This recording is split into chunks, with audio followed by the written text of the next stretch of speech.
Hello again, Maryland Heights Church. We're here now for session number 4. Sort of quick review on session number 1. I traced for you my own personal journey of faith.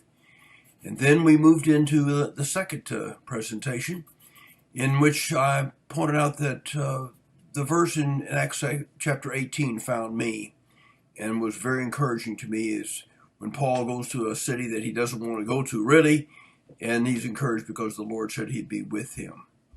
And then what we did is on session number 3, we began to look at the Old Testament, where the promises of God that he'll be with them, keeping in mind that the Old Testament meant so much to Paul. Paul understood that the God of the Old Testament was the same God that he was serving. See, many times we get things all mixed up. We think that God in the Old Testament was some guy who's real bad and wipes out a bunch of people. And somewhere between Malachi and Matthew, he became a Christian and got his act together. That's really not true. He is the same. And Paul believed that very strongly. And because of his strong rabbinic background, when the Lord appears to him and talks about, I'll be with you, then he was strongly encouraged. And so what we did, we looked at a number of passages from the Old Testament that Paul probably knew about how God promised that he would continue that idea as we go into some new passages. The ones I want to emphasize this time is the phrase, do not be afraid. Do not be afraid.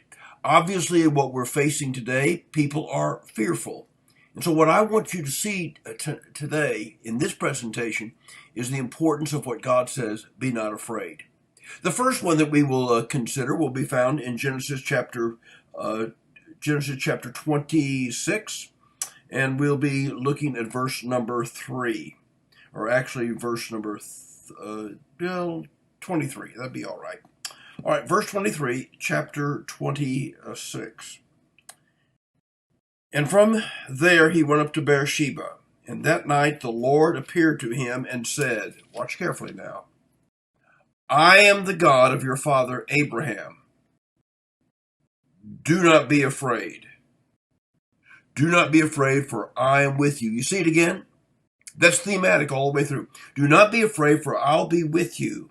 I will bless you and will increase your number of your descendants for the sake of my servant Abraham. Again, a great promise then made then to Isaac. Skipping on then a little bit further in Genesis, we'll look what God said to Jacob. Turn over to chapter 46. In 46, we'll look at verses 3 and 4. Actually, starting in verse 2 of chapter 46. And the God who spoke to Israel in a vision at night said, Jacob, Jacob. Here am I, he replied. Verse 3. I am God, the God of your father, he said. Watch your Bibles. Do not be afraid to go down into Egypt, for I will make you into a great nation there. I will go down to Egypt with you, and I will surely bring you back again, and Joseph's own hand will close your eyes. So again, the great promise of don't be afraid. Skipping on now to the book of Deuteronomy. There's a promise over in Deuteronomy that's going to be very important to us as we study a section in 2 Chronicles, actually the next time we get together. But we're going to go now to Deuteronomy chapter 20. In Deuteronomy chapter 20, we again find a promise of God of not being afraid. Deuteronomy chapter 20, we'll start right in verse 1. Watch what the scriptures say. When you go to war against your enemies and see horses and chariots and an army greater than yours, do not be afraid of them. President Trump has talked about we're facing an invisible enemy. And what God is basically saying here to the Israelites in this situation is when you go against something that it looks like the odds are not good, he said, do not be afraid, because the Lord your God who brought you up out of Egypt will be with you. You see it again? When you are about to go into battle, the priest shall come forward and address the army.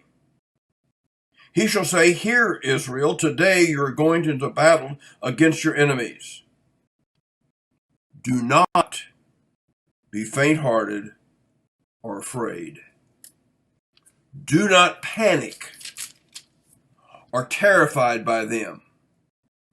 For the Lord your God is the one who goes with you to fight for you against your enemies and to give you victory.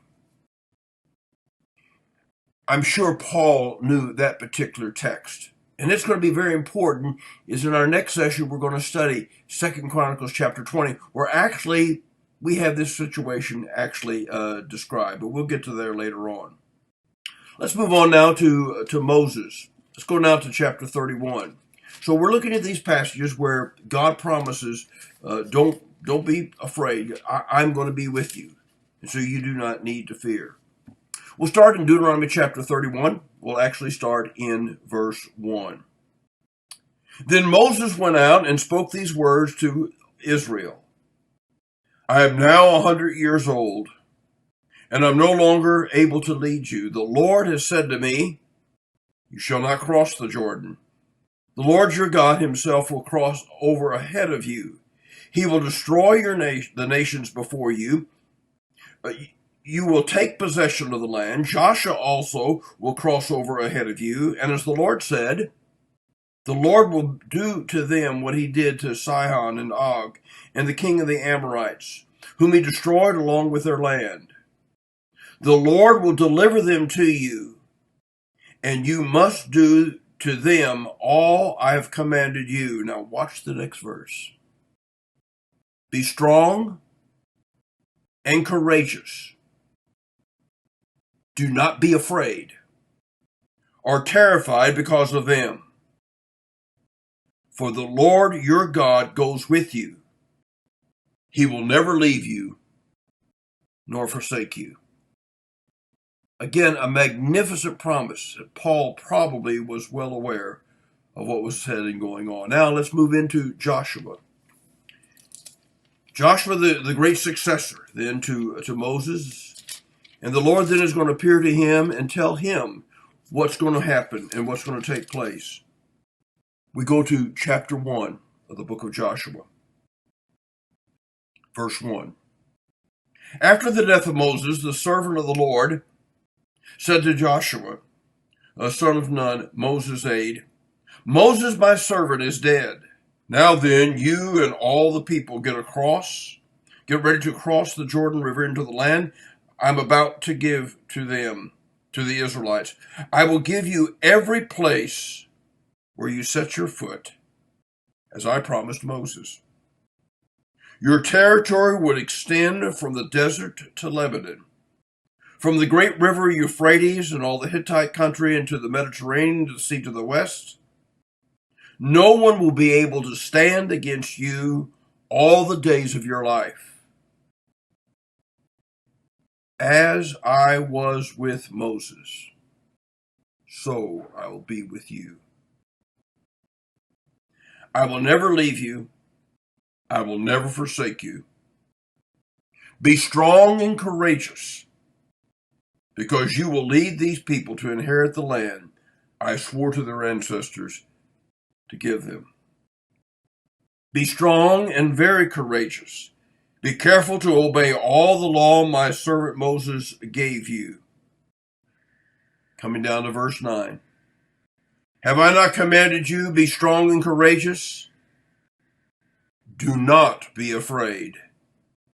Do not be discouraged, for the Lord your God will be with you wherever you go.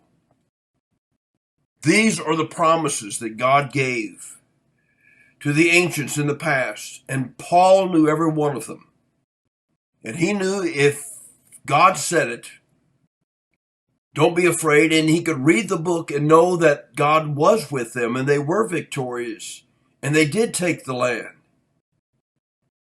And so Paul then can say, when God says it, that he's going to do it, you take it to the bank. So when the Lord appears to him, don't be afraid. I have many people in this city.